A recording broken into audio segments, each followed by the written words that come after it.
जी अस्सलाम वालेकुम। Lecture number 94 start करें जी। लेक्चर 94 कैफ 2।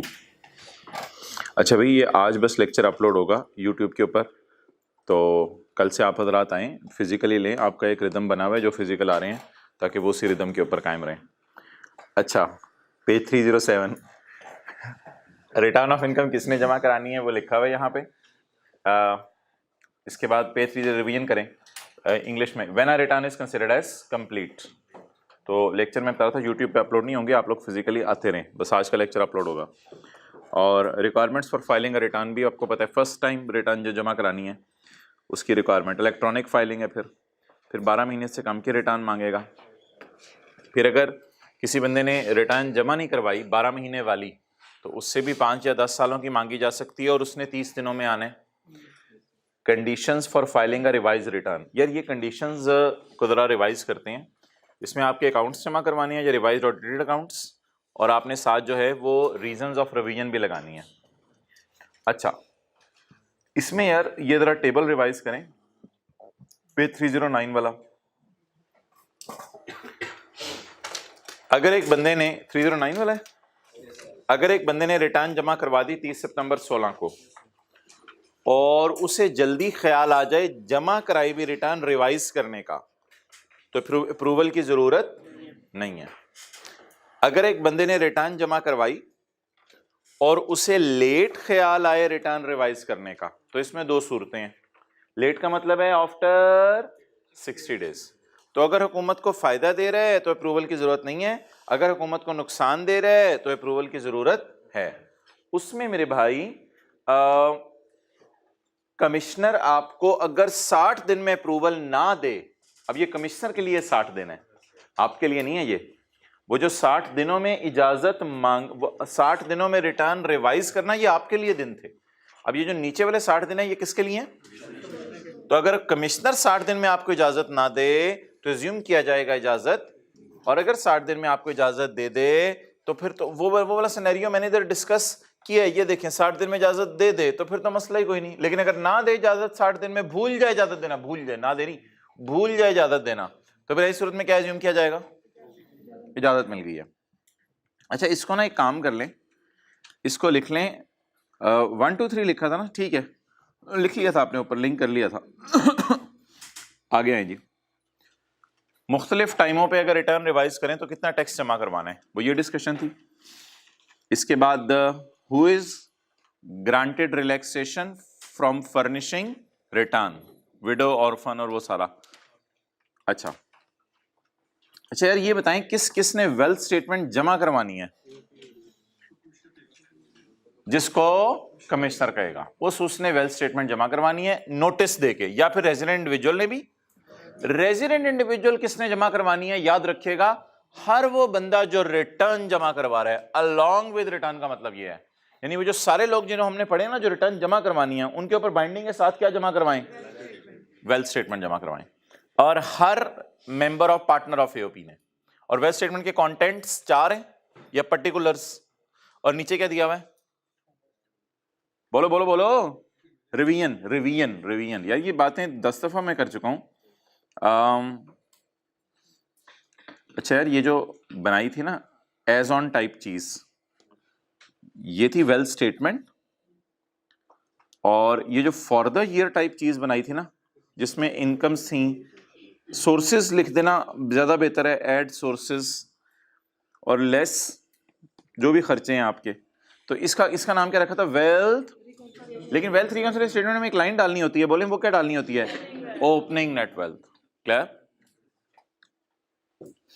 अच्छा जी, foreign income and asset statement, ये किसने जमा करानी है? 10,000 या 1 लाख डॉलर वाले ने। और दूसरा क्या जमा करवाना है इसमें? ये कंटेंट्स हैं। अगर जमा ना करवाएं तो कमिश्नर के पास क्या पावर है? अच्छा, अगर आप बिजनेस अपना डिसकंटिन्यू कर रहे हैं तो 15 दिन बाद कमिश्नर को बताना है, या 15 दिन बाद, 15 दिन के बाद उसके अंदर अंदर जमा बताना है? यानी बिजनेस बंद कर दिया तो 15 दिन के अंदर अंदर आपने बता देना है, बिजनेस बंद करने के बाद। उसके बाद आप खुद नोटिस, उसकी जब आपने नोटिस दे दिया, आप खुद रिटर्न जमा करा दें या कमिश्नर के कहने पे जमा करा दें। लेकिन अगर आप बुरे बच्चे हैं और खुद नहीं बताते, फिर किसके पास पावर अवेलेबल है? तो अगर आए बंदे की जिम्मेदारियां क्या है रिटर्न जमा करवाने की, तो 1 और 2 लिख के आएंगे। बंदे की जिम्मेदारियां क्या है जो बिजनेस डिसकंटिन्यू कर रहा है? बंदे की जिम्मेदारियां क्या है जो business, what are the responsibilities of person discontinuing business, तो वो 1 और 2। What is the power available to commissioner if he is not informed, तो 3। इसमें पॉइंट 4 इंशाल्लाह थोड़ा सा था वो ट्रिकी, वो इंशाल्लाह देखेंगे। अच्छा यार, ये पॉइंट बता दें जो जाते जाते किया था, रिटर्न ऑफ इनकम की डेट और वेल्थ स्टेटमेंट वगैरह की डेट में एक्सटेंशन मिल सकती है, यानी लेट जमा करवा सकते हैं। ये एक्सटेंशन आपने कब अप्लाई करनी है? पॉइंट 2 में लिखा हुआ था 30 सितंबर से पहले बताना है। ड्यू डेट का ऊपर लिख लें 30 सितंबर, 30 सितंबर से पहले बताना है आपने।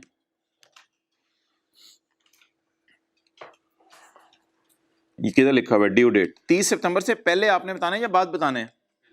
पहले। और कितनी रीजंस हो सकती हैं? 3 रीजंस। और उसके बाद अगर आप जमा करवाते हैं revise return, sorry revise return कहां से आ गई यार, अगर आप रिटर्न जमा करवाने की डेट में एक्सटेंशन चाहते हैं तो कितने दिन की मैक्सिमम एक्सटेंशन मिलेगी? लेकिन अगर कमिश्नर एक्सटेंशन नहीं दे रहा, चीफ कमिश्नर की एक्सटेंशन यार थोड़ी अजीब सी है, वो जरा देखिएगा चीफ कमिश्नर की एक्सटेंशन क्या है। चीफ कमिश्नर आपको मे ऑन एप्लीकेशन ग्रांट एक्सटेंशन 15 दिन वाली भी दे सकते हैं। फर्दर का मतलब है आप टोटल 30 डेज हो गए, और अगर ज्यादा केस बढ़ जाए तो कमिश्नर 30 डेज से भी ज्यादा की एक्सटेंशन दे सकते हैं। लेकिन स्टिल आपको जितनी लेट आपने पैसे जमा करवाए हैं उसका क्या जमा करवाना पड़ेगा? तो मुझे बता दें, अगर आप रिटर्न एक्सटेंशन मांग भी ले तो क्या फिर भी इंटरेस्ट जमा करवाना पड़ सकता है? अच्छा, अब 114 सेक्शन कौन सा था? Return of income. 115 कौन सा था? किन किन को रिलैक्सेशन है रिटर्न जमा करवाने से। 116 कौन सा था? Wealth statement. 116 ए कौन सा था? Foreign income and asset statement. 117 कौन सा था? Notice of discontinued business. और 119 कौन सा है? Extension of furnishing return. अच्छा जी, अब 118 में आ जाए, फिर हमने लॉसेस का चैप्टर शुरू करना है। Okay, 118 A return of income, a wealth statement and a foreign income and asset statement shall be furnished in the prescribed manner। कहते तरीका मैं ही बताऊंगा इसका, prescribed manner। अच्छा,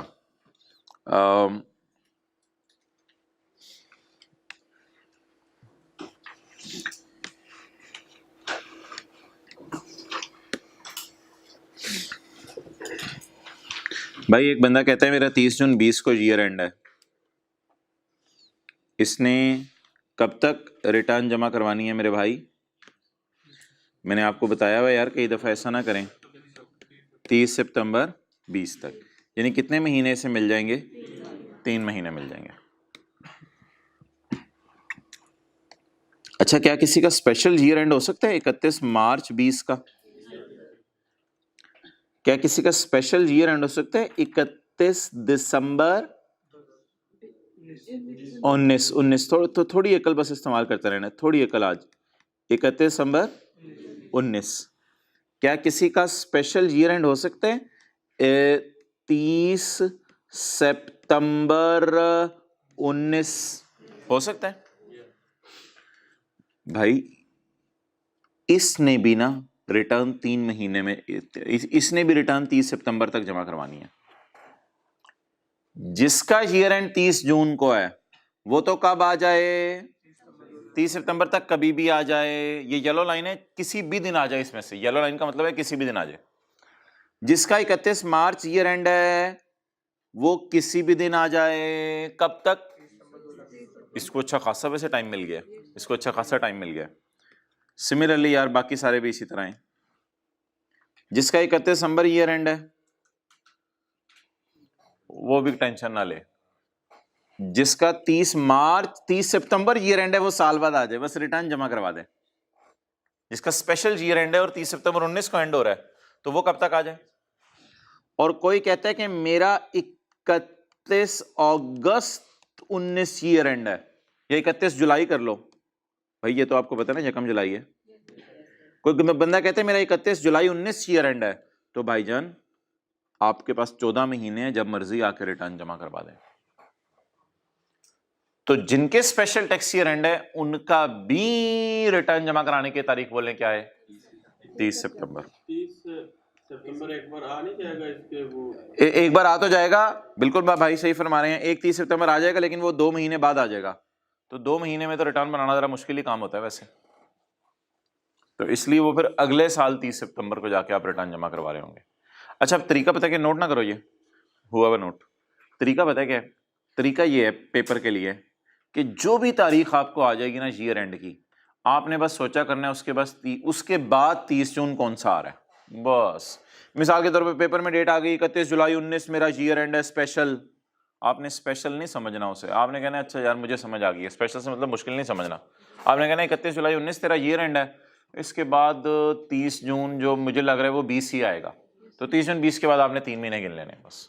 तो ये आपका तरीका होगा पेपर में, जो मर्जी आपको डेट आ जाए आपने टेंशन नहीं लेनी, आपने सोचना है इसके बाद कौन सा 30 जून आ रहा है, और उसके बाद फिर उंगलियों पे 3 महीने गिन लेने, जुलाई का सितंबर, 30 सितंबर तक इसने आना है। तो ये अगला सफा है पे 315। जी भाईजान, ये किसकी रिटर्न है?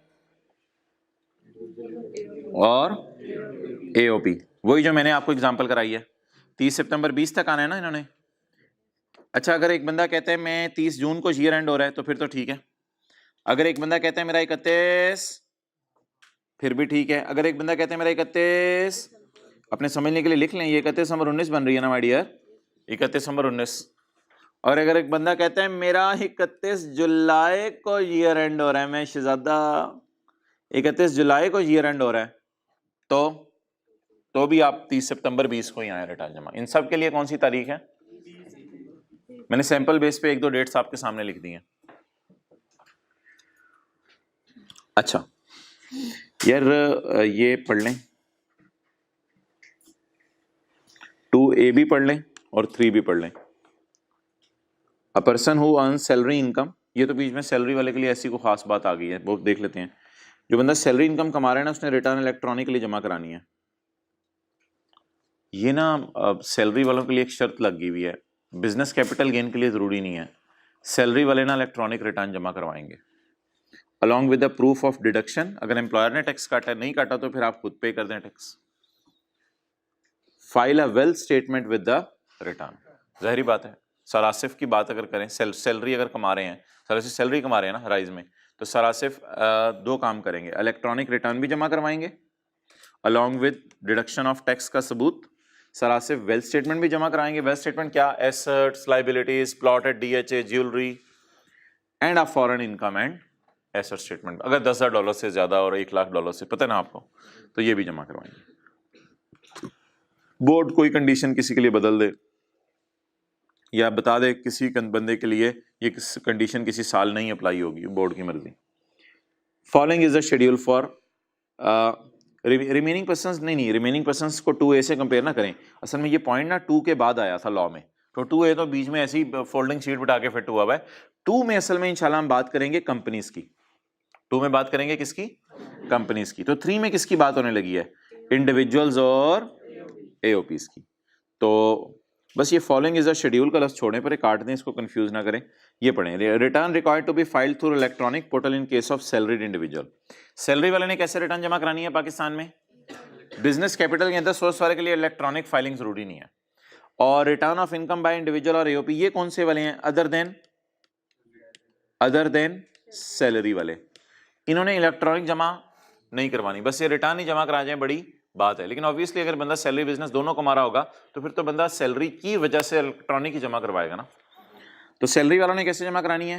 इलेक्ट्रॉनिक। सैलरी के अलावा वालों ने मैनुअल भी जमा करवा सकते हैं।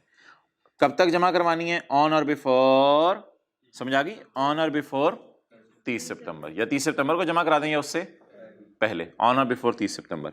Next following the end of the year, जैसे ही साल एंड हो उसके बाद जो आ रहा है 30 सितंबर, नेक्स्ट फॉलोइंग जो बाद में आ रहा है साल खत्म होने के बाद।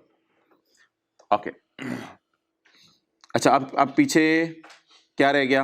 पीछे ये 2 लाइनें पढ़ लें ताकि फिर वो जो कंपनी वाला रह गया हम वो पढ़ लें। पॉइंट 5 पढ़ लें। A return required to be furnish for discontinued business. Discontinued business वाले ने भी रिटर्न जमा करवानी होती है ना, 117 में। Shall be furnish by the due date specified in the इसकी तारीख बता दें, 30 सितंबर है या जिस दिन कमिश्नर कहे, जिसने कमिश्नर कहे। पॉइंट 6। अच्छा, ये पॉइंट 6 का ना जो मैं उर्दू साथ लिखवाऊंगा लिख लीजिएगा। निहायत आसान बात है, पता नहीं व्हाट्सएप ग्रुप में ये 10 दफा इसका जवाब देना पड़ता है, हर बच्चा अलग अलग पूछ रहा होता है। Where a taxpayer is not born on Indian register, आप ही मतलब बता दें क्या मतलब है। Where a taxpayer is not born on Indian register, जिसका इंडियन नंबर नहीं है। नॉट बोर्न का मतलब पैदा हुआ मतलब नहीं है, नॉट बोर्न का मतलब है कि उसका नाम इंडियन रजिस्टर पे नहीं है। Where a tax payer is not borne on Indian register, जहां एक टैक्स पेयर का नाम इंडियन रजिस्टर पे नहीं है। ये कब होगा? जब पहली दफा रिटर्न जमा कराने जा रहे होंगे, तभी होगा ना आपका इंडियन। आपका जो है, मिसाल में देता हूं, स्कैन्स के अंदर आपका क्यों नहीं है रजिस्ट्रेशन नंबर? क्योंकि आप एडमिशन कराने नहीं गए कभी। तो आपका एनटीएन नंबर क्यों नहीं है इनकम टैक्स में? कभी रिटर्न ही जमा नहीं कराने गए, अभी तो हम सीए कर रहे थे तो रिटर्न ही जमा कराने का मौका नहीं मिला। तो where a tax payer is not borne on NTN register and fails to file an application for NTN with return. With return का मतलब लिख लें यहां, with first return of life. ये कौन सी रिटर्न होगी आपकी? नहीं, फर्स्ट एंड लास्ट नहीं, अल्लाह आपको जिंदगी। With first return of life, ये पहली रिटर्न आप जमा करवाने जा रहे हैं जिंदगी की, और आपके पास क्या नहीं है? होना भी नहीं है, कहां से होना है? Such return shall not be treated as. कब ये रिटर्न नहीं होगी? If you fail to file an application for NTN. लेकिन अगर आप एनटीएन की एप्लीकेशन जमा करवा दें, तो ये बात ना उल्टी करके लिखी हुई है इसने, उर्दू में मतलब सीधा करके लिख लें कि पहली दफा रिटर्न जमा कराने के लिए एनटीएन की एप्लीकेशन देना जरूरी है। उल्टी करके इसने बात लिखी हुई है, उसकी उल्टी को हम सीधी कर देते हैं। पहली दफा रिटर्न जमा करवाने के लिए एनटीएन के लिए एप्लीकेशन देना जरूरी है। नया अफ्रीका जरूरी है। पहली दफा रिटर्न जमा करवाने के लिए एनटीएन के लिए एप्लीकेशन देना जरूरी है। आप तो मुस्कुरा रहे, फिर लिख नहीं रहा।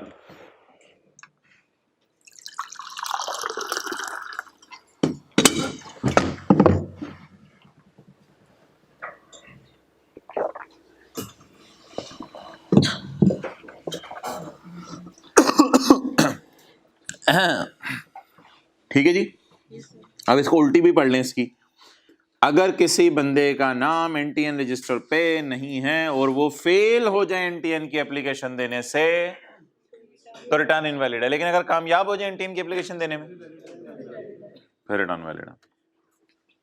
ये सेक्शंस की हेडिंग पढ़ते रहा करें। Method of furnishing return and other documents. अब पीछे क्या रह गया यार? कंपनीज।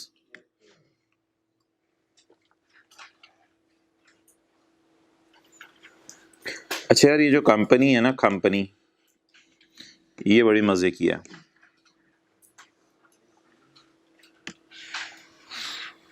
कंपनी का ईयर एंड फर्ज करें 30 जून 2020 है। भाईजान इसने पता है कब तक रिटर्न जमा करवानी है? इसने रिटर्न जमा करवानी है 31 दिसंबर 20 तक। ओए होए होए होए होए होए होए होए होए होए होए, यानी इस कंपनी को हमने कितने महीने दे दिए? 6 महीने। कंपनीज ने रिटर्न ना 31 दिसंबर 20 तक जमा करानी होती है। वो तो इंडिविजुअल्स के लिए था ना 30 सितंबर। कंपनी से कब तक जमा करानी होती है? अच्छा, क्या कोई कंपनी कह सकती है कि मेरा ईयर एंड 31 मार्च 20 है? और बोलो, कह सकती है क्या कोई कंपनी मेरा ईयर एंड 31 मार्च 20 है? क्या कोई कंपनी कह सकती है मेरा ईयर 31 दिसंबर 20 है? 19 कह सकती है? आपको ये डेट तो पता है ना मेरे भाई, 1 जुलाई 19। क्या कोई कंपनी कह सकती है मेरा ईयर एंड 30 सितंबर 19 है? क्या कोई कंपनी कह सकती है मेरा ईयर एंड 31 जुलाई 19 है? क्या मैं कह सकता हूं ये साल के पहले 6 महीने नॉर्मल टैक्स ईयर के? क्या ये मैं कह सकता हूं ये साल के आखिरी 6 महीने नॉर्मल टैक्स ईयर के? अगर आप स्काई ब्लू वाले स्लॉट में हैं तो तब आपने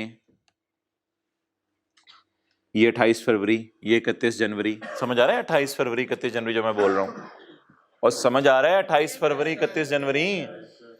अगर आप पहले 6 महीने वाले स्लॉट में हैं तो आप दिसंबर में आके दरबार पे हाजिरी देंगे एफबीआर के। लेकिन अगर आप अगर आप आखिरी 6 महीने के स्लॉट में हैं, पहले तो नहीं मेरे मुंह से निकला, अगर आप आखिरी 6 महीने वाले स्लॉट में हैं, ये साल का आखिरी 6 महीने वाला स्लॉट है ना, तो फिर आप कब आएंगे? 31 दिसंबर को। लेकिन अगर आपका ईयर एंड पहले 6 महीने में हो गया, फर्ज करो इस दिन हो गया, फिर आपने 30 सितंबर को आना है, फिर वो 30 सितंबर को ही आना है। फिर आपने कब आना है रे? 30 सितंबर को। अगर आपका ईयर एंड 30 सितंबर होने से तो आपने वही अगर आप 31 जुलाई ईयर एंड है तो 30 सितंबर। तो अगर आपका 1 जनवरी से 30 जून ईयर एंड है तो दिसंबर में आए, अगर 1 जुलाई से 31 दिसंबर ईयर एंड है और 31 दिसंबर वाला भी 30 सितंबर को आएगा, तो फर्स्ट स्लॉट वाले ने कब आने? फर्स्ट स्लॉट वाले ने 30 सितंबर को, सेकंड स्लॉट वाले ने, तो साल के तोड़ के, नॉर्मल साल के तोड़ के कितने हिस्से कर दें? 2। जिन लोगों का ईयर एंड इधर इधर इधर इधर इधर हो, 1 जनवरी को भी कोई बोंगा कहता है मेरा 2 जनवरी को ईयर एंड है, मैंने अजीब से ईयर एंड लिया है, 2 जनवरी मुझे अच्छा लगता था, मैंने मनवा भी लिया कमिश्नर को, 2 जनवरी को मेरा ईयर एंड हो रहा है, वो कब आए? 31 दिसंबर को। लेकिन अगर कोई कहता है मेरा 31 दिसंबर ईयर एंड है या 29 दिसंबर ईयर एंड है, तो वो देखे इसके बाद कौन सा 30 जून आ रहा है। तरीका पता है क्या होगा? आपने देखा करना इसके बाद कौन सा 30 जून आ रहा है, उसके फिर 3 महीने के अंदर अंदर आ जाए। और ये लोग, इनका जो 30 जून आ रहा है अभी अभी, उसके 6 महीने के अंदर अंदर आ जाए। क्लियर?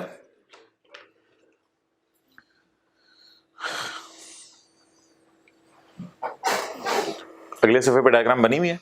30 जून वालों ने कब आना है? दिसंबर। इधर लिखे 31 मार्च। 31 मार्च 20 वालों ने कब आना है? 31 मार्च 20 लिखिएगा, इधर मेरी उंगली देखिए, 31 मार्च 20, इन्होंने भी कब आना है? दिसंबर। इधर लिखिएगा 31 दिसंबर 19, 31 दिसंबर 19, इन्होंने कब आना है? इधर लिखिएगा 30 सितंबर 19, इन्होंने कब आना है? 30 सितंबर 20। अच्छा, इधर से अगर मैं लाइन पकड़ूं, इधर से लाइन पकड़ूं, रुकवाइएगा, कहां? अच्छा, अगर इधर से मैं लाइन पकड़ूं तो एक हाइलाइटर आपके हाथ में है, एक हाइलाइटर जो है वो साथ वाले के हाथ में है, तो पहले 6 महीने वाले ने कब आना है? 30 सितंबर तक, और आखिरी 6 महीने वाले ने 31 दिसंबर को।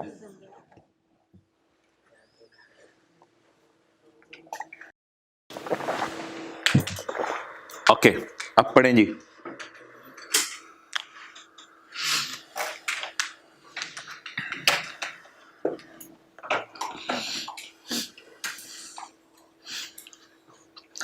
A company will file its return of income as follows. एक कंपनी अपने रिटर्न ऑफ इनकम ऐसे जमा करवाएगी। If the tax year end between 1 January to 30 जून, ये कौन से वाले हैं? आखिरी 6 महीने वाले। इनको कब बुलाना है?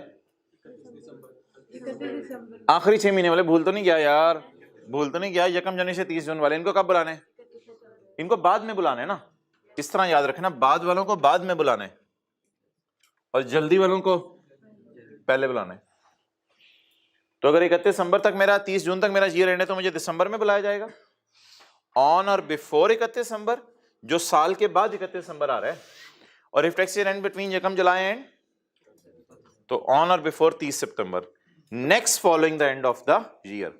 इससे बना दे नॉर्मल ईयर, इससे बना दे नॉर्मल ईयर जब एंड हो उसके बाद जो 30 सितंबर आ रहा है, नॉर्मल ईयर जब एंड हो उसके बाद जो 30, और नॉर्मल ईयर जब एंड हो उसके बाद जो 31 दिसंबर आ रहा है। चलो यार, ये सेक्शन हमारा खत्म हुआ। ये टेबल फिल करें, फिर हम लॉसेस का चैप्टर शुरू करें। जल्दी करें, ये 1 मिनट लगाइएगा, ज़्यादा टाइम ना लगाइएगा, फिर लॉसेस पे 45 मिनट लगा लें। ये टेबल फिल कर दें और फिर मैं तो अपने 8/8 नंबर लगा रहा हूँ पहले ही, फिल करने से पहले ही। इंशाल्लाह उम्मीद है मेरे 8/8 ही आ जाएंगे। 8/8।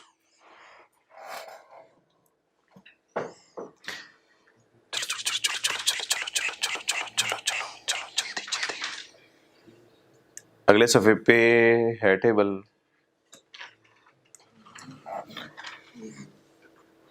Page number 316।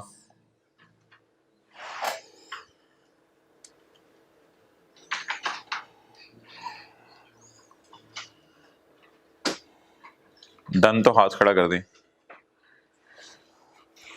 ज़्यादा दिमाग की दही ना बनाएं। बस अब जो तारीख हो उसके बाद वाला 30 जून जहन में पहले लाएं, पहले ब्रेक लगाएं 30 जून पे, फिर आगे चलें। और जो हो ही 30 जून तो उधर बस सीधा सोचिएगा।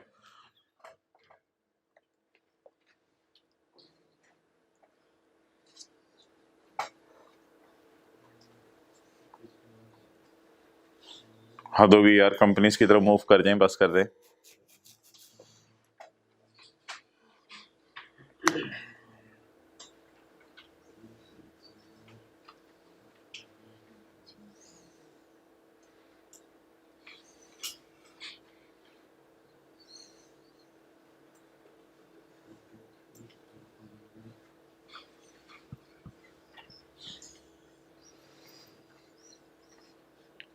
अच्छा जी, अब पहले ना इंडिविजुअल के लिए रूल ऑफ थंब सुने। इंडिविजुअल का 30 जून हुआ तो फिर तो टेंशन ना लीजिएगा। अगर 30 जून के अलावा कोई तारीख हुई तो आपने सोचना है इस तारीख के बाद 30 जून कौन सा आ रहा है। बस ये कोई डायग्राम है जो मैंने बनाई है ना जहन में, वो निकाल दें जहन से। जिस तरह मैं चला रहा हूँ उस तरह चलें। 30 जून 13, इधर तो मत सोचें, बस ये तो आपको शुरू की क्लासों से पता है। इसने रिटर्न कब जमा कराने आने? 30 सितंबर 13 को। साथ वेल्थ स्टेटमेंट भी जमा करवानी होती है। 31 मार्च 16 को फारग करें। 31 मार्च 16 के बाद बताएं कौन सा 30 जून आ रहा है। एक ना ब्रिज सा ऐसे जहन में बनाएं, 30 जून 16, तो 30 जून 16 के बाद कौन सा 30 सितंबर है।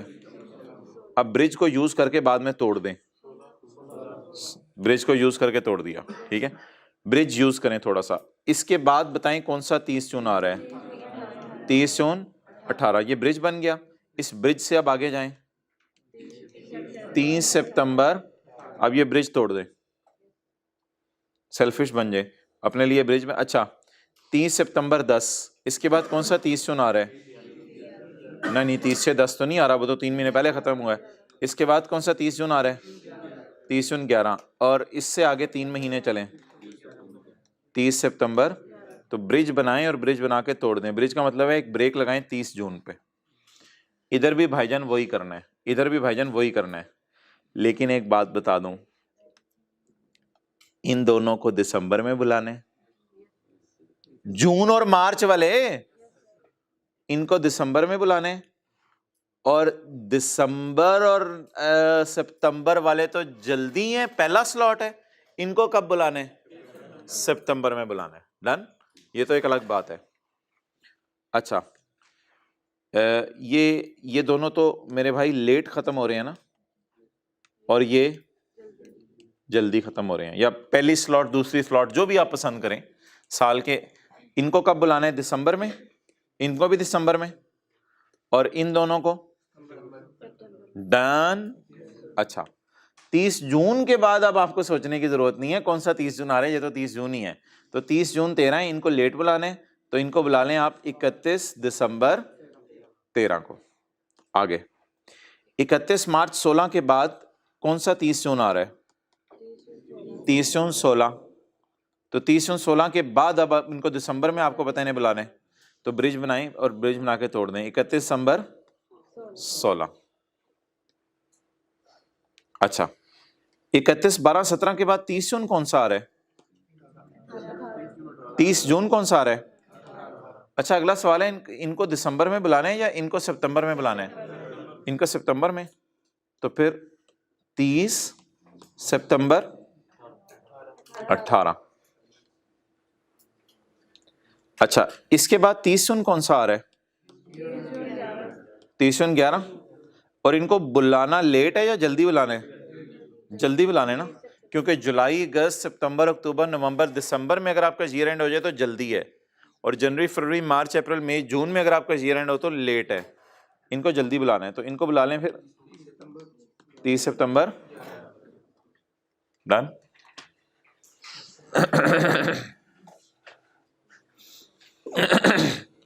अच्छा, बता दें जी, कंपनीज की रिटर्न फाइलिंग डेट किस पॉइंट में है। 118 के 2 में। अगर सैलरीड इंडिविजुअल के बारे में कुछ पूछ ले वाजे तौर पे तो 2A बता दीजिएगा। लेकिन 3A में सैलरीड भी हैं, 3A में सारे हैं। 3A में बस सैलरीड के बारे में इलेक्ट्रॉनिक पोर्टल से जमा करानी है। और अगर इंडिविजुअल एओपी का जनरल सवाल आ जाए कि इन्होंने कब जमा करवानी है तो 3। और 5 में ये लिखा हुआ था कि नोटिस ऑफ सेक्शन 117 वाले ने कब जमा करवानी है, where the due date specified by commissioner. अच्छा, वेल्थ स्टेटमेंट कब जमा करवानी है यार? वो तो रिटर्न के साथ ही जमा करानी है। खुदा ना खास्ता अगर पेपर में वेल्थ स्टेटमेंट का सवाल आ जाए ना, वेल्थ स्टेटमेंट का जमा करानी है, तो वो तो जो रिटर्न की डेट है वही। और भाईजान कंपनी वेल्थ स्टेटमेंट जमा नहीं कराती, कंपनी की तो बैलेंस शीट होती है। कंपनी वेल्थ स्टेटमेंट हमने कहा था जमा कराता है इंडिविजुअल और every partner of AOP. Losses का चैप्टर निकालें। ओए होए होए होए,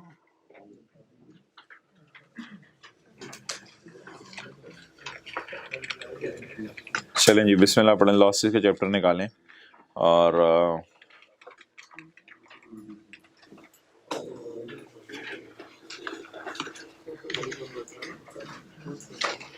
अबे किधर है रे?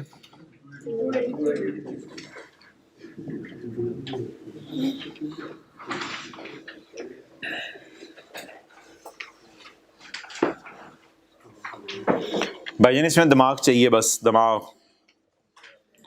Page number 283।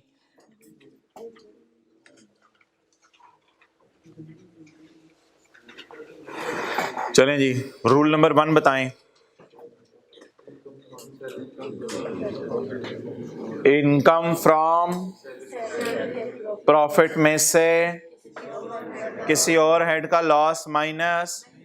असल में यार इस चैप्टर में पता है मसला क्या है? पहले जो मसला सुन लें इस चैप्टर में। इस चैप्टर का मसला ये है, कोई बंदा कहता है बिजनेस में मुझे गेन आ गया, कैपिटल गेन के हेड में मुझे लॉस आ गया, नेगेटिव। अदर सोर्स में मुझे गेन आ गया। तो अब क्या 9 + 7 - 6 इसकी इनकम है?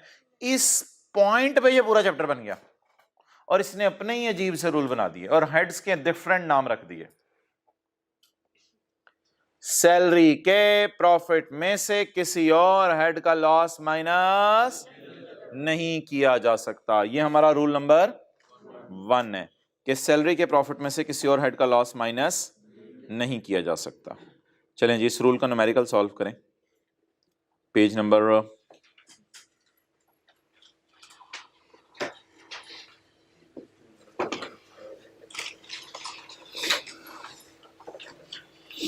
Page number 300 303। भाईजान स्क्रीन पे देखते रहें,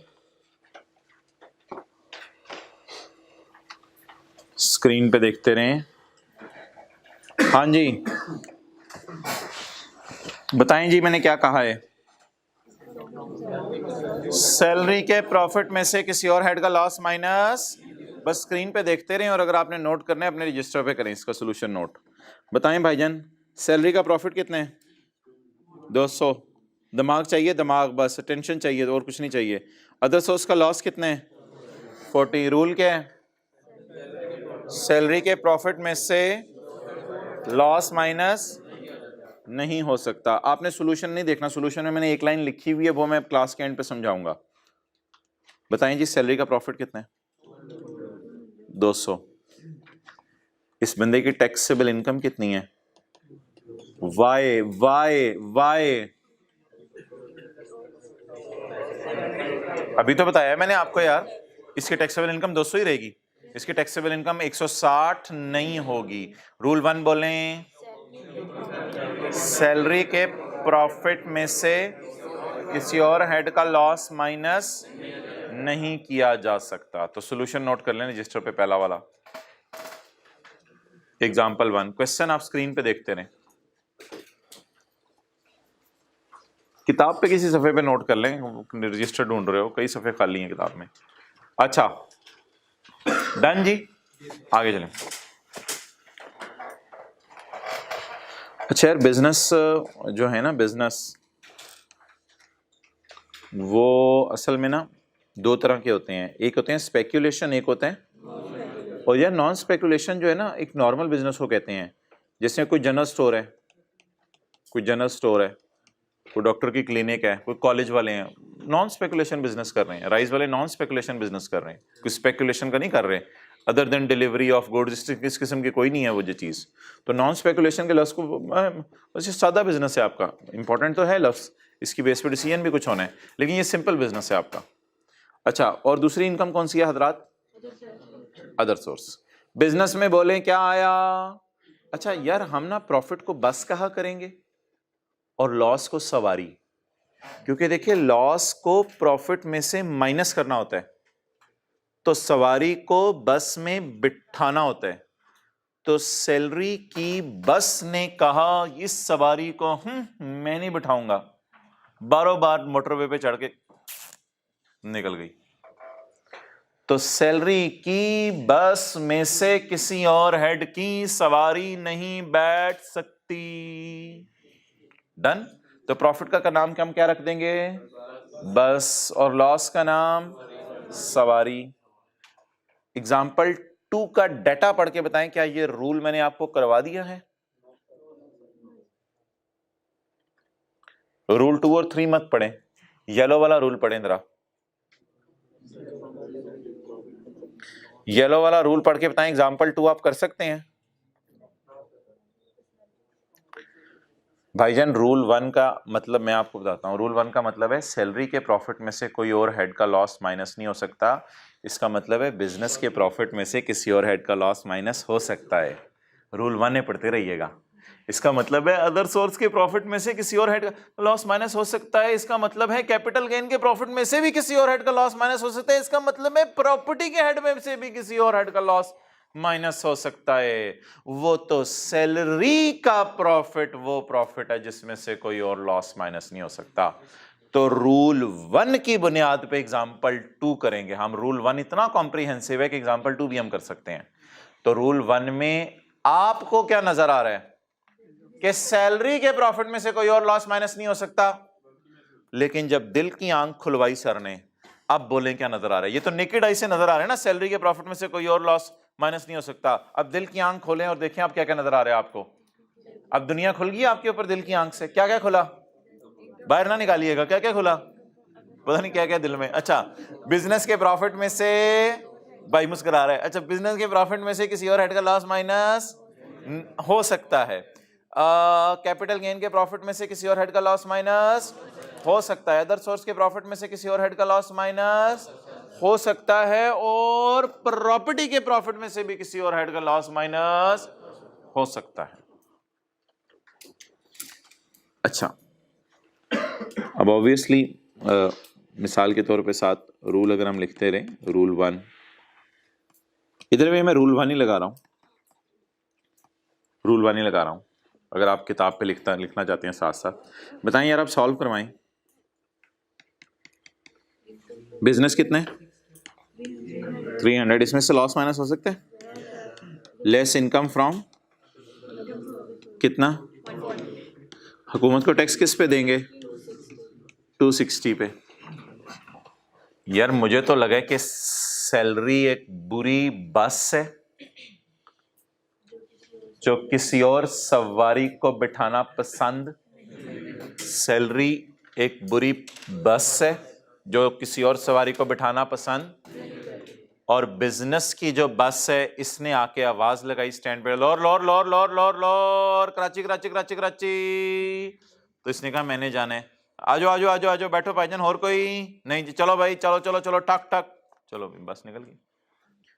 तो कौन सा प्रॉफिट बुरा प्रॉफिट है जो किसी लॉस को माइनस नहीं होने देता? सैलरी।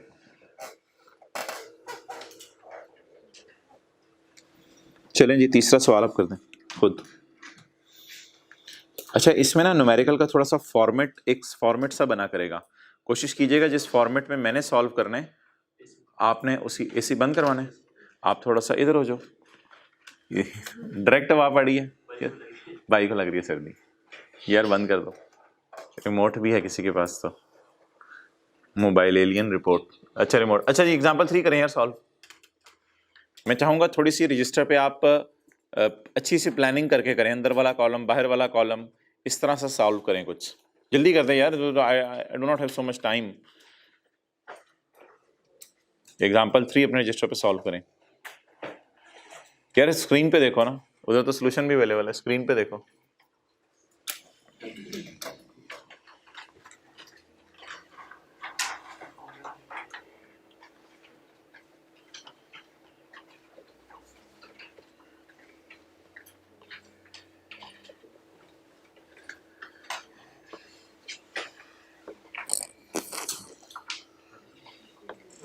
डन तो हाथ खड़ा कर दें। यार इसमें ना ऑब्वियसली आपको चीज़ समझ आई होगी, आउटर कॉलम में क्या डालना है, इनर कॉलम में क्या डालना है। थोड़ी सी प्लानिंग बंदा करके चलता है। आंसर अच्छा भाई, सैलरी के प्रॉफिट में से कोई और लॉस माइनस, ये मैंने लाइन लगा दी है, ये तो क्वेश्चन था ना। सैलरी के प्रॉफिट में से कोई और लॉस माइनस, तो सैलरी को मैंने फेंका बाहर वाले कॉलम में और इस बस को सीधा मोटरवे पर रवाना कर दिया। अच्छा, अब थोड़ा सा बड़े हो गए हैं, अब मैं साथ साथ लिखना शुरू कर दूं।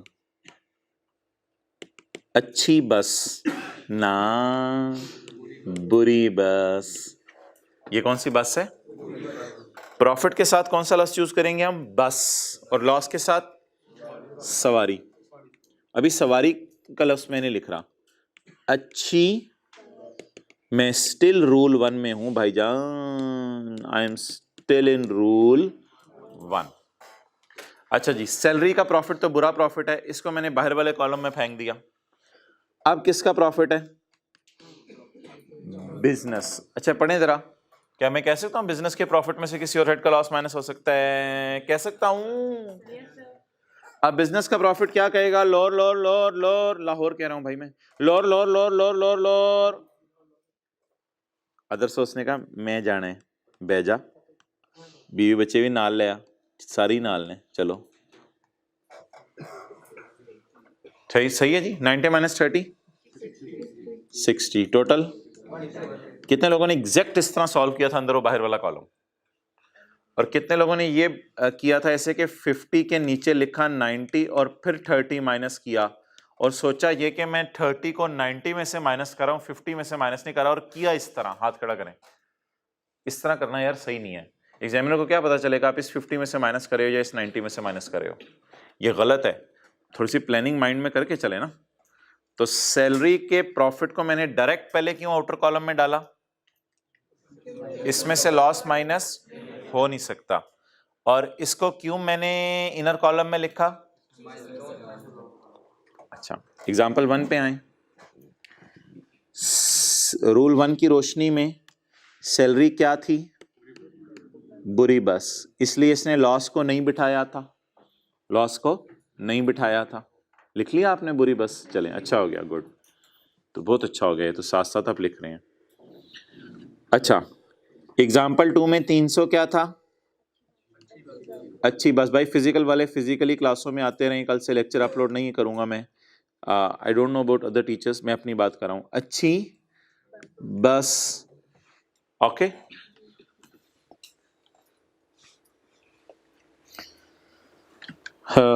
हिम्मत करें जी, अगला रूल पढ़ें। अच्छा यार, इस डिस्कशन में ना हमारे सेपरेट ब्लॉक इनकम्स नहीं है, इस डिस्कशन में ना हमारी नॉर्मल इनकम्स की डिस्कशन है।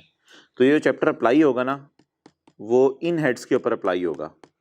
सैलरी, बिजनेस, ये जो बिजनेस आम होते हैं जनरल स्टोर वगैरह, नॉन स्पेकुलेशन, और बिजनेस स्पेक्यूलेशन पे भी ये चैप्टर अप्लाई होगा, और अदर सोर्स पे भी होगा, और कैपिटल गेन पे भी होगा, और प्रॉपर्टी पे भी होगा। तो ये चैप्टर हमारा सारे हेड्स ऑफ इनकम के ऊपर अप्लाई होगा। क्या सैलरी, क्या बिजनेस, क्या कैपिटल गेन। लेकिन हेड्स 6 क्यों बन गए यार? ये तो हमने तो बचपन से 5 पढ़े थे। बिजनेस को हमने स्पेकुलेशन भी कह दिया है। अच्छा, बिजनेस स्पेकुलेशन नॉन स्पेकुलेशन के ना रूल अलग अलग हैं थोड़े से। अच्छा यार, इसको मैंने क्यों स्काई ब्लू कर दिया? ये बुरी, यानी ये बुरा प्रॉफिट है, ये प्रॉफिट किसी लॉस को बर्दाश्त नहीं करता। भाईजान, अब मैं आपको 2 बुरी सवारियां बताने लगा हूं। ओए होए, अब मैं 2 बुरी सवारियां, 2 बुरी सवारियां, 2 बुरी सवारियां, 2 बुरी सवारियां, ए, एक हो गई, दूसरी बुरी सवारी ए। बताएं ये दो बुरी सवारियां कौन सी हैं? यानी अगर इनमें लॉस आ जाए तो ये किसी प्रॉफिट में से माइनस होने को तैयार नहीं होते। बात बड़ी सादा सी है। सैलरी में प्रॉफिट आ जाए तो ये किसी लॉस को माइनस करने को तैयार नहीं है। और स्पेक्यूलेशन, बिजनेस और कैपिटल गेन में लॉस आ जाए तो ये किसी प्रॉफिट में से माइनस होने को तैयार नहीं है। हत्ता के ये दोनों ऐसी सवारियां हैं कि इनको जाके स्टैंड पे खड़ा भी कर दो तो जो भी बस आएगी ये कहेंगे हाँ, हम किसी बस में नहीं बैठेंगे, मर जाएंगे, बस में नहीं बैठेंगे। ये ऐसी सवारियां हैं जो बस पे बैठना पसंद नहीं करती। ये तो येलो में नहीं ना, अब ये तो फिर स्काई ब्लू होना चाहिए, ऐसे ही है ना। स्काई ब्लू, मैंने स्काई ब्लू, अब मैं येलो में कर देता हूँ। रूल 2 जी, रूल 2 बताएं क्या क्या क्या क्या क्या क्या क्या क्या क्या क्या क्या बिजनेस, स्पेकुलेशन और कैपिटल गेन का लॉस, गेन का इन हेड्स का लॉस, यानी कि अब ये सवारी बन गए हैं। इन हेड का लॉस किसी और हेड के प्रॉफिट में से माइनस, किसी हेड के प्रॉफिट, सैलरी तो दूर की बात, किसी हेड के प्रॉफिट में से ये माइनस नहीं होंगे। क्या सैलरी, क्या कोई और हेड, किसी भी हेड के प्रॉफिट में से ये माइनस नहीं हो सकता। डन। चलें एग्जांपल 4। अब तो आप यार एग्जांपल्स तो खुद ही कर दें। अब क्या मैंने करानी है।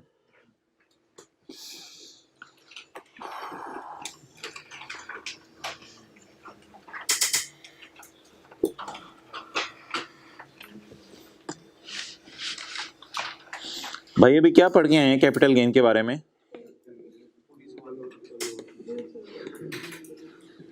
इसका लॉस किसी और के प्रॉफिट में से माइनस। अच्छा एक सवाल आपसे पूछने लगा हूं, अदर सोर्स का प्रॉफिट, वैसे बात कर रहा हूं, वैसे खुद तैयार तो था कोई सवारी बिठाने के लिए, वो तो सवारी ने मसला किया ना, सवारी की टेंशन छोड़ें। अदर सोर्स का प्रॉफिट तैयार था सवारी बिठाने के लिए? रूल 1 पढ़ के बताओ, अदर सोर्स का प्रॉफिट तैयार था सवारी बिठाने के लिए? रूल 1 पढ़ के बताओ। अदर सोर्स के प्रॉफिट में से किसी और हेड का लॉस माइनस किया जा सकता है? तो ये तो अदर सोर्स का प्रॉफिट था, ये तो तैयार था सवारी बिठाने के लिए। लेकिन रूल 2 देखें क्या है, कैपिटल गेन का लॉस माइनस होने के लिए तैयार नहीं है। तो भाईजान सैलरी एज अ प्रॉफिट किसी को नहीं बिठाता, और कैपिटल गेन और स्पेक्यूलेशन एज अ लॉस किसी में बैठना पसंद नहीं करते।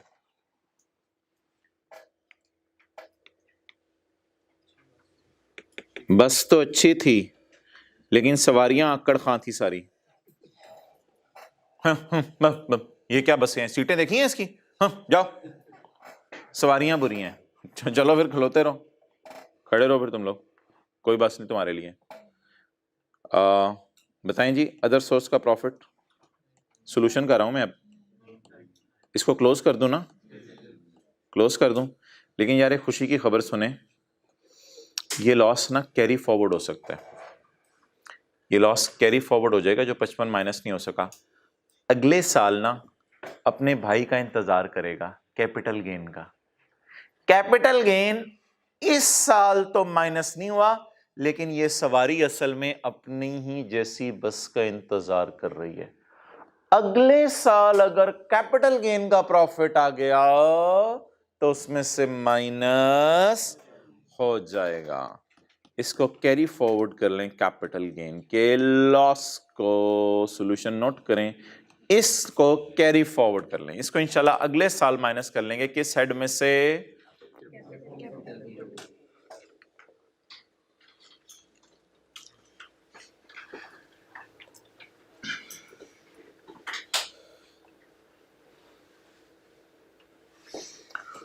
मुझे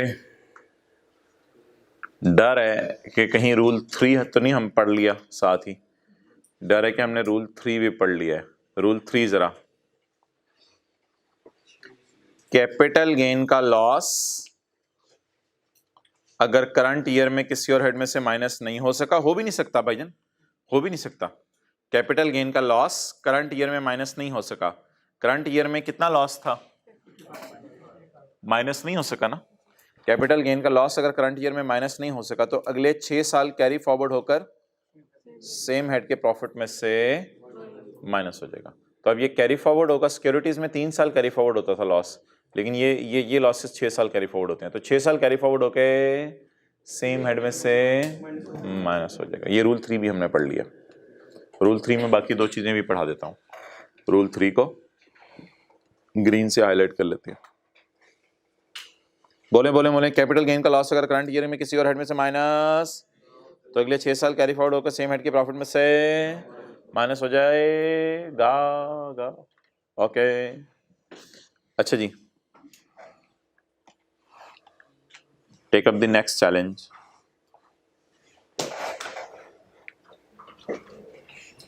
यार पहले डिसाइड कर लें रूल 1 पढ़ के। अच्छा एक और मजे की बात सुने, जब प्रॉफिट आया करे ना ऐसे किताब पे पीछे जाके रूल 1 पढ़ा करें, जब लॉस आया करे ऐसे किताब पे पीछे जाके रूल 2 पढ़ा करें। बड़ी जबरदस्त बात की है। जब प्रॉफिट आया करे तो किताब पे जाके रूल 1 पढ़ा करें, और जब लॉस आया करे तो जाके रूल 2 पढ़ा करें। प्रॉफिट आया 200 का, किसमें? आम बिजनेस में। नॉन स्पेकुलेशन था ना, आम बिजनेस, जनरल स्टोर वगैरह को। अच्छा यार मुझे इससे टेंशन नहीं है, अभी रूल 1 पढ़ाएं, स्काई ब्लू वाला रूल पढ़ें जी।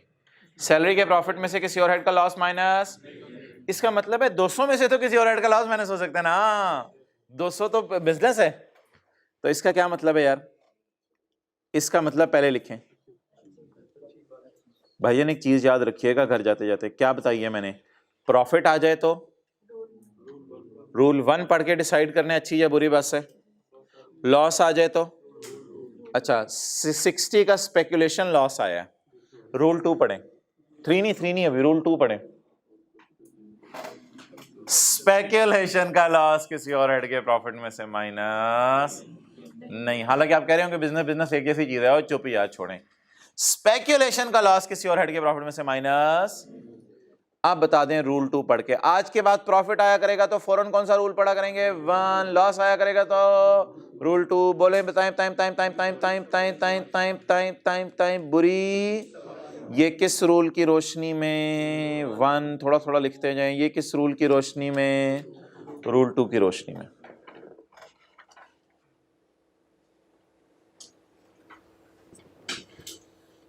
अच्छा भाई, अब भाईजान बस तो सवारी बिठाने के लिए तैयार है, लेकिन लोर स्पेकुलेशन कह रहे जा कल ही जा लोर, तो डालें जी मोटरवे पे फिर। और भाईजान डाल दें मोटरवे पे इसको, टैक्सेबल इनकम खत्म करें। बस हॉर्न मार मूर के कोई सवारी नहीं बैठी। अच्छा यार अब 60 का क्या करना है, इसके लिए थोड़ा सब्र करें, मुझे रूल 3 जरा पढ़ लेने दें। 60 का क्या करना है? अब बेचारा माइनस तो नहीं हो सका ना, अपनी अकड़ की वजह से, उसके अंदर जो सरिया है उसकी वजह से। ओ जबरदस्त यार, रूल 3 में तो स्पेकुलेशन के बारे में भी लिखा हुआ है। क्या लिखा हुआ है स्पेकुलेशन के बारे में? स्पेकुलेशन का लॉस अगर करंट ईयर में माइनस ना हो सके तो अगले 6 साल कैरी फॉरवर्ड कर लें। क्या करें जी भाईजान इसके साथ? कौन सा? इनकम फ्रॉम कौन सा वाला? कितना? चलें जी, ये सोल्यूशन हो गया। इसको कैरी फॉरवर्ड कर लो।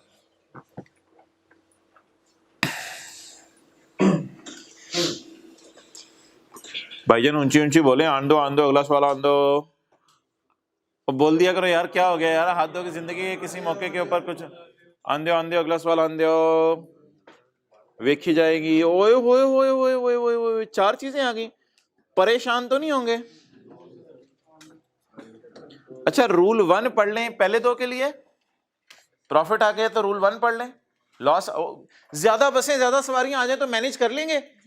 बस स्टैंड अगर आपको जिंदगी में बना दो, देखें जरा बसों की नेचर और सवारियों की नेचर। 2 बसें आ गई हैं, दो किस्म की सवारियां हैं।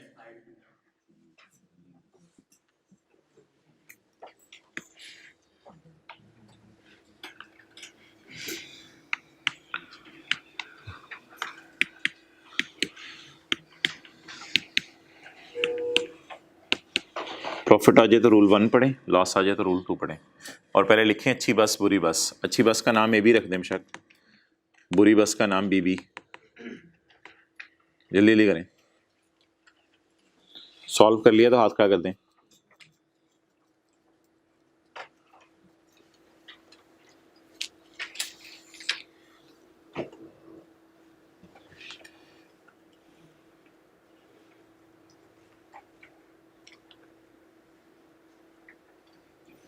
नहीं अभी रूल 3 पे जाने की जरूरत नहीं। टैक्सेबल इनकम निकाल लें, फिर देखेंगे कोई लॉस रहेगा तो रूल 3 पढ़ लेंगे।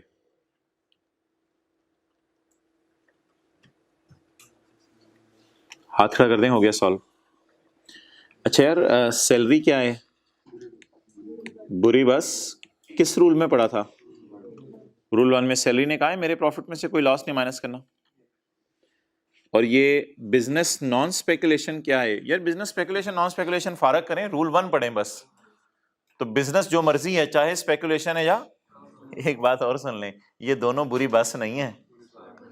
ये अगर लॉस आ जाए तो बुरे हैं सब, ठीक है, सवारियां बुरी हैं। Getting the point? अच्छा बहरहाल वापस आ जाए, छोड़ें मैंने जो बात की। प्रॉफिट्स आ जाएगा, कौन सा रूल पढ़ेंगे? लॉस आ जाएगा, रूल 2 पढ़ें जी। 700 का किसमें प्रॉफिट आया? अब रूल 1 पढ़ें। बिजनेस नॉन स्पेकुलेशन के प्रॉफिट में से तो किसी और हेड का लॉस माइनस हो सकता है ना। तो ये क्या है? बसों को तो साइड पे कर देना, दोनों बसों को साइड पे कर दें। एक बस को तो रवाना करें सैलरी वाली को, दूसरी बस को इंशाल्लाह तैयार रखते हैं। तो अब सवारियां देख लें यार कौन कौन सी हैं। कैपिटल गेन की सवारी है तो रूल 2 पढ़ें। जब भी लॉस आ जाए कौन सा रूल पढ़ें? 2। कैपिटल गेन कहता है मैंने किसी और हेड के प्रॉफिट में से माइनस। अभी रूल 3 नहीं पढ़ना, रूल 3 नहीं, रूल 3 सोल्यूशन करने के बाद पढ़ा करेंगे। रूल 3 नहीं पढ़ना, रूल 2 समझ आ गया। इसका नाम क्या रखें जी? बुरी सवारी। अदर सोर्स का लॉस किसी और हेड के प्रॉफिट में से माइनस हो सकता है। क्या नाम लिखें भाईजान? इस पे कौन सा रूल लगाया है? स्काई ब्लू वाला? इस पे भी स्काई ब्लू वाला? इस पे भी? तो प्रॉफिट्स आ जाए तो स्काई ब्लू वाला रूल, और लॉस आ जाए तो येलो वाला। अच्छा यार, आप पहले तो ऐसा करें ना, जो मेरा मशवरा है, बुरी बस को ना पहले फारक करें, बुरी बस को रवाना करें। उसने तो अकेले जाना है ना। तो सोल्यूशन में क्या करूं? बोले income from salary outer column में फेंक दूं। कितनी? फर्ज करें मेरा सफ़ा यहाँ ख़त्म हो रहा है, 400 आउटर कॉलम में फेंक दिया। अच्छा, अब कोई अच्छी बस है और अच्छी सवारी है, अच्छी बस है, अच्छी सवारी है, तो अच्छी अच्छी बसों को अच्छी अच्छी सवारियों में बिठा दें।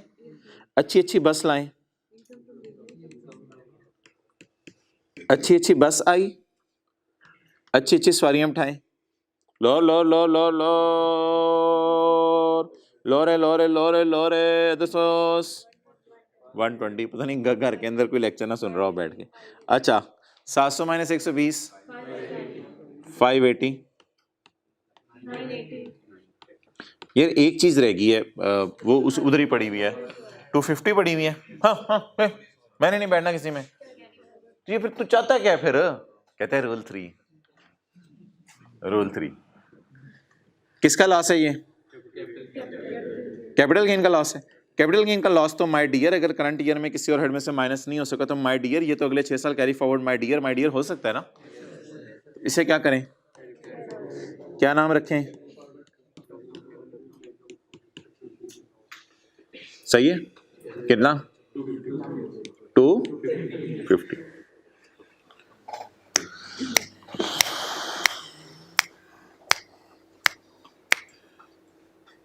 ओए होए, 2 सालों की बसें और सवारियां मैनेज कर लेंगे? कोई पुरानी कैरी फॉरवर्ड होके भी आ रही होंगी। ओए होए, करें ट्राई। आए जाए जाए जाए, मुंह में पानी आ रहा है वैसे।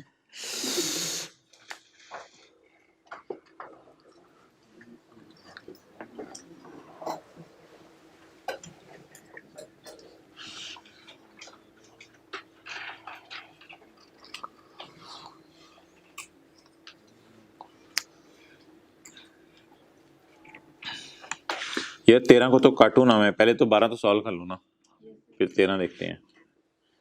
यार ये कर दूं इन दोनों को, स्काई ब्लू वाला रूल लगेगा इन पे और इन पे येलो वाला, प्रॉफिट आ जाए तो रूल 1। ये क्या है, बुरी बस, और ये क्या है, और भाई बुरी सवारी कहां से आ गई यार, हाथ धोगी। मैं अगर बोलने तो इधर देख के बोल।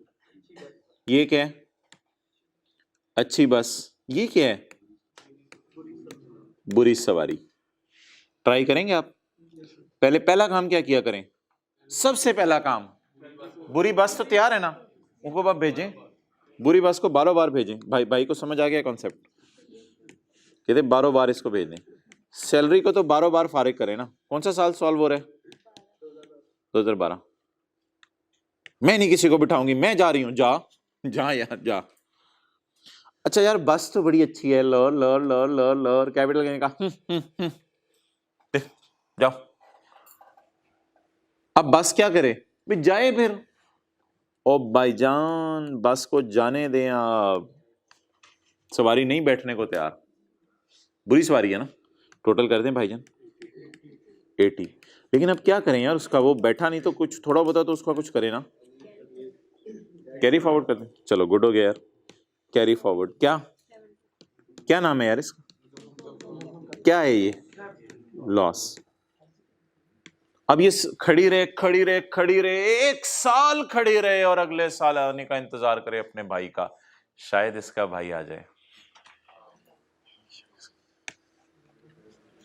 अब जी कौन सा सॉल्व करें।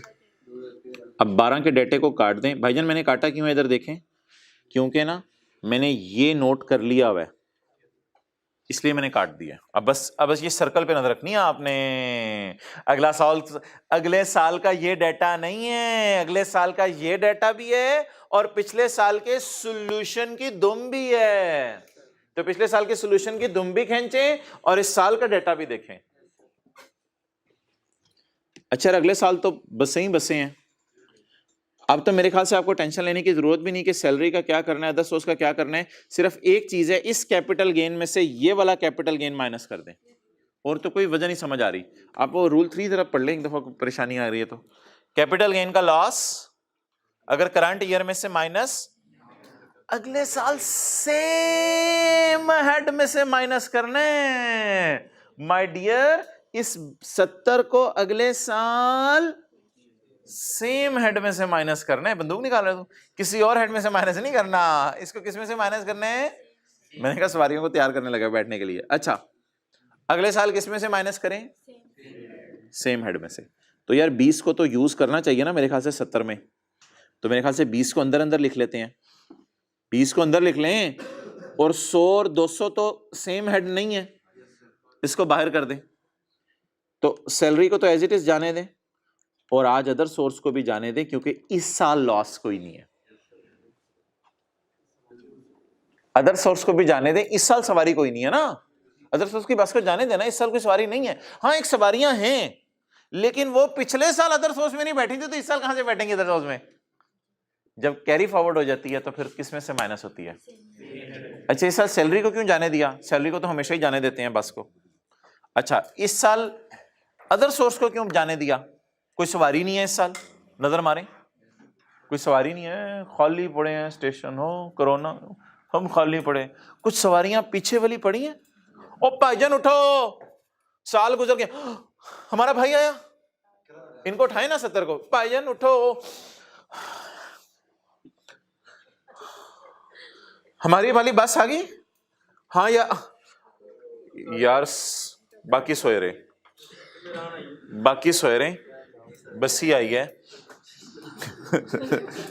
तो income from less brought forward करने की कोशिश तो करें 70 माइनस, लेकिन सवारियां बाहर आ जानी है खिड़कियों से। डाली कितनी सवारियां, 70, सीटें कितनी थी 20, तो बस 20 माइनस 70 नेगेटिव 50 तो ना लिखिएगा ना, फिर ये नेगेटिव 50 इसमें से माइनस हो जाना, ये कोई अजीब जी बात। ये 0 हो गया, कितना हो गया 300। कितनी सवारियां बिठाई थी 70, कितनी बैठ सकती थी, कितनी सवारियां बिठाई थी, कितनी बैठ सकती थी, पुड़ुच करके कितनी बाहर आ जाएगी। कैरी फॉरवर्ड इनकम फ्रॉम कितना 50, इसे कैरी फॉरवर्ड करते हैं। हो सकता है अगले साल भाई आ जाए इसका, हो सकता है अगले साल आ जाए। मैंने इनको सुलाई रखे 6 साल तो जिंदा ही है ना ये। 6 साल भी मैंने आपको समझाना है न्यूमेरिकल पे कि 6 साल कब पूरे होते हैं। 6 साल ना, हम 6 साल में हमारा साल नहीं डाला जाता। चलें छोड़ें 6 साल, अभी बाद में कभी 6 साल का न्यूमेरिकल करना है एक। बस ठीक है यार, बहुत आपको चढ़ गई है दिमाग पे, छोड़ें थ्योरी पढ़ें। एग्जाम्पल 8 पढ़नी थी आपने, छोड़ें यार, हाथ होगी इतनी क्या एग्जाम्पल। ये एग्जाम्पल, ये 7 एग्जाम्पल्स कौन घर में करेगा हाथ से यार, ये कर लीजिएगा वरना मसला होगा। जब भी प्रॉफिट आ जाए तो रूल 1, जब भी लॉस आ जाए रूल 1 2 लगाने के बाद जब टैक्सेबल इनकम निकल आए तो फिर जरा नजर मार के रूल 3, फिर एंड में जरा रूल 3 पढ़ लिया करें। यार एक बात है मैंने आपको कल बतानी है, अदर सोर्स का लॉस ना कैरी फॉरवर्ड नहीं हो सकता, वो डेड हो जाता है। ये 3 लॉसेस कैरी फॉरवर्ड होते हैं, स्पेक्यूलेशन, इसकी मैंने प्रैक्टिस नहीं कराई अभी, नॉन स्पेकुलेशन की आज प्रैक्टिस नहीं कराई। स्पेकुलेशन, नॉन स्पेकुलेशन और कैपिटल गेन का लॉस अगर करंट ईयर में किसी और हेड में से माइनस नहीं हो सका तो अगले 6 साल कैरी फॉरवर्ड होगा। और प्रॉपर्टी और अदर सोर्स का लॉस अगर है तो वो डेड हो जाएगा। वो मैं आपको फिर कल बताऊंगा, ज्यादा बातें हो जाएगी ना, वो कल बताऊंगा, ठीक है। तो फिलहाल लॉसेस कितने कैरी फॉरवर्ड हो सकते हैं? 3। कौन कौन से? स्पेकुलेशन, नॉन स्पेकुलेशन और कैपिटल गेन। कैरी फॉरवर्ड कल पढ़ेंगे, छोड़ें अभी जितने न्यूमेरिकल्स कर लिए ना वो काफी हैं। सेट ऑफ लॉसेस आगे लिख लें इन करंट ईयर, ये रूल है करंट ईयर के लिए।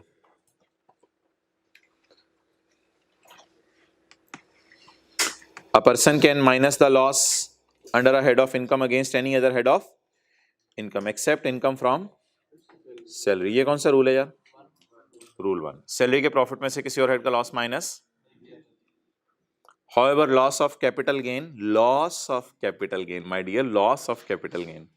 However, loss of capital gain and loss of cannot be minus against। तो ये कौन सा रूल है? रूल 2। अच्छा, कैरी फॉरवर्ड पे इंशाल्लाह कल बात करेंगे। कितने लॉसेस कैरी फॉरवर्ड हो सकते हैं? 3। ये मैंने अभी पढ़ाया नहीं डिटेल से, बस ये नाम याद कर लें।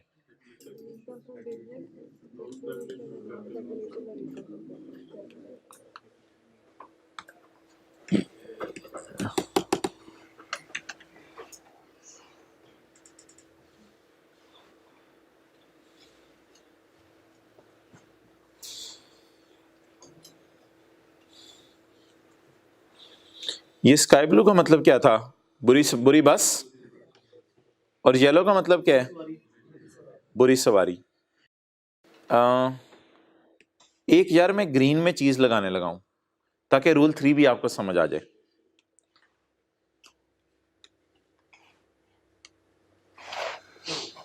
ये 3 लॉसेस कैरी फॉरवर्ड हो सकते हैं, तस्वीर ले लें। ये 3 लॉसेस कैरी फॉरवर्ड हो सकते हैं। डन। रूल क्या बना जरा बता दें। ये स्काई ब्लू का मतलब बताएं। नहीं यार, बुरी बस नहीं, मतलब बताओ, फिर मैं नोट करने देता हूं। इस प्रॉफिट में से कोई और लॉस माइनस। येलो का रूल बताओ। अगर इनमें लॉस आ जाए, और ये ग्रीन क्या मैंने नई चीज डाल दी, ये 3 लॉसेस कैरी फॉरवर्ड। इसका मतलब है अगर अदर सोर्स में लॉस आए और प्रॉपर्टी में लॉस आए तो डेड हो जाना है। ये कल करेंगे, ज्यादा हो जाएगी।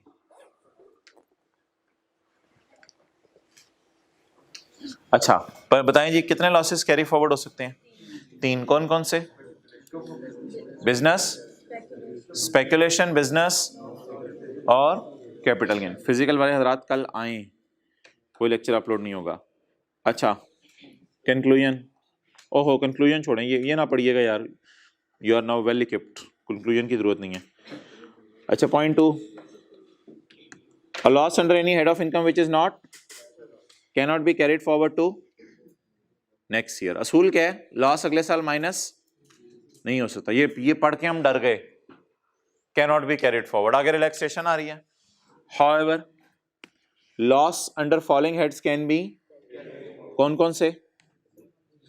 Non speculation, speculation, carry forward के मैंने आपको ज्यादा न्यूमेरिकल नहीं करा, इसकी टेंशन नहीं लेनी, बस कैरी फॉरवर्ड इंशाल्लाह कल तसल्ली से दोबारा देखेंगे। डन। पॉइंट 3 को पेंडिंग कर दें। अच्छा 57 if loss in a tax year under income from is not minus in the current year, so then unadjusted loss shall be carried forward against up to 6 tax year next following the year in which the, चलो छोड़ो यार, छोड़ें 57 को। अच्छा यार वो निकालें sales tax.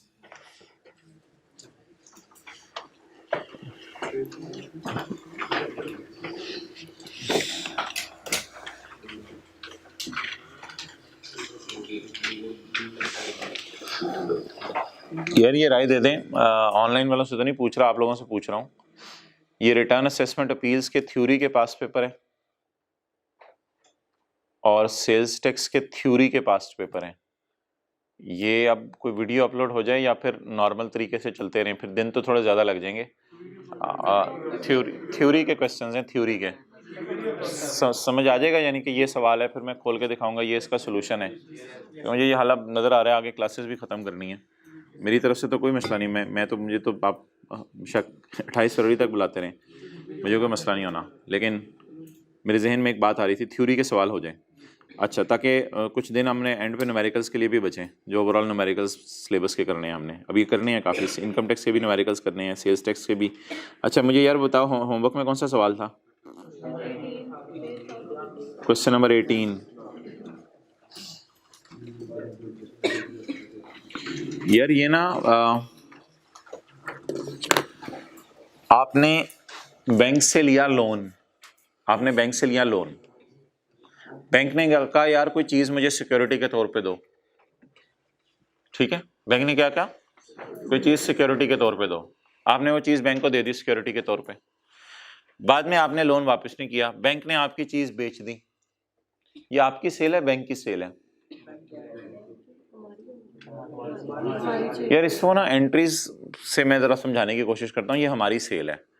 असल में जब बैंक से हमने लोन लिया होगा तो हमने क्या एंट्री की होगी, और लोन डेबिट कहाँ से है, हमने जब लोन लिया होगा कैश डेबिट लोन क्रेडिट, और गाड़ी हमने सिक्योरिटी, हमने कोई अपनी चीजें सिक्योरिटी के तौर पे रखवा दी होंगी, कोई अपना सामान दुकान का सिक्योरिटी के तौर पे रखवा दिया, हमने लोन वापस नहीं किया, बैंक ने कहा यार मैं तुम्हारा सामान बेचने लगा हूं जो अमानत के तौर पे पड़ा हुआ था, हमने कहा बेच दे, हम एंट्री करेंगे loan debit sale credit, sale हमारी बुक होगी और बैंक को लोन मिल जाएगा, हम एंट्री क्या करेंगे बोले, लोन डेबिट सेल क्रेडिट। सोचें जरा एंट्री दोबारा, बैंक से लोन लिया, हम क्या एंट्री करेंगे, लोन लेने की, loan credit, cash debit loan credit. अच्छा बैंक ने कहा यार वो तू लोन वापस कर, हमने कहा नहीं पैसे ही कोई नहीं, बैंक ने कहा तेरी सिक्योरिटी में बेचने लगा हूं, तो यार हम अपनी किताबों में लोन तो खत्म कर देना, लोन डेबिट कर दें, अब क्रेडिट क्या करें, पैसे तो दिए नहीं, तो भाई ये हमारी सेल होती है। बहरहाल लॉजिक छोड़ें, बस पेपर पॉइंट ऑफ व्यू से सादा सी बात याद रख लें, क्या